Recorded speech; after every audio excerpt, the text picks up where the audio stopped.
ప్రేమ, త్యాగం, సహనానికి నిలువుటద్దం మరియ మాత. ప్రపంచవ్యాప్తంగా కోట్లాది మంది భక్తులు హృదయాలలో అమ్మగా నిలిచిన మాతృమూర్తి మరియ మాత. దేవుని కుమారుడైన యేసుక్రీస్తుకు జన్మనిచ్చిన భాగ్యం ఆ తల్లికి దేవుడిచ్చిన గొప్ప వరప్రసాదం. ఈరోజు మనం దేవుని తల్లి మరియమాత జీవితం, ఆమె గొప్పతనం మరియు ఆమె ప్రార్థనల శక్తి గురించి ఈ వీడియోలో తెలుసుకుందాం.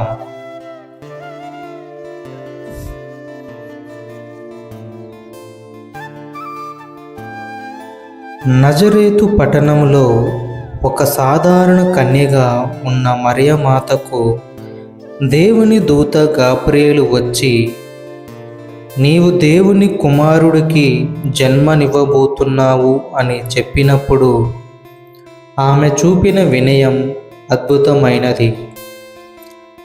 ప్రభువు దాసురాలను, నీ చిత్తం నా ఎడల జరుగునుగాక అని ఆమె పలికిన మాటలు భక్తికి నిదర్శనం.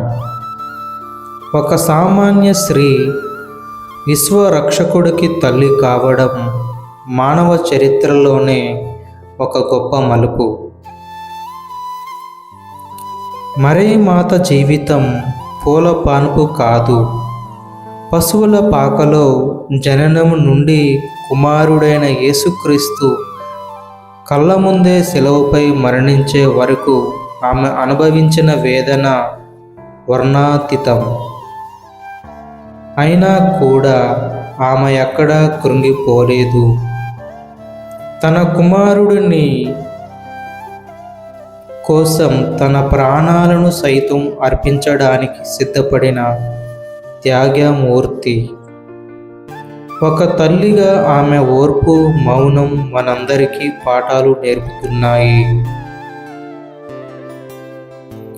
క్యాథలిక్ క్రైస్తవ సాంప్రదాయంలో మరియమాతను మధ్యవర్తిగా భావిస్తారు.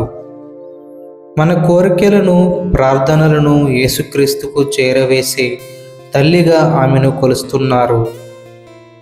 కానా వివాహము విందులోని ద్రాక్షారసం లేదు అని యేసుక్రీస్తుకి విన్నవించి మొదట అద్భుతానికి కారణమైనది మరియమాత.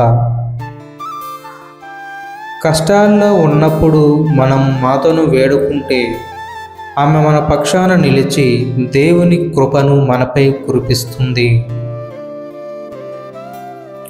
మరియమాత నుండి మనం నేర్చుకోవాల్సింది విధేయత మరియు ప్రేమ.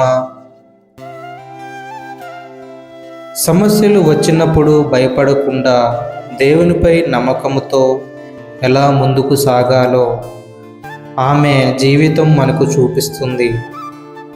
ఆమెలాగే మనం హృదయాలను పవిత్రంగా ఉంచుకోవడం, ఎదుటివారిని ప్రేమించడం మన ధర్మం. మరియమాత ఆశీస్సులు మీపై, మీ కుటుంబంపై ఎల్లప్పుడూ ఉండాలని మనస్ఫూర్తిగా కోరుకుంటున్నాను. ఈ వీడియో మీకు నచ్చితే లైక్ చేయండి మరియు మీ స్నేహితులకు పంచుకోండి. మరియమాత గురించి మీకున్న ప్రత్యేక అనుభవాలను లేదా మీ ప్రార్థనలు కామెంట్ చేయండి.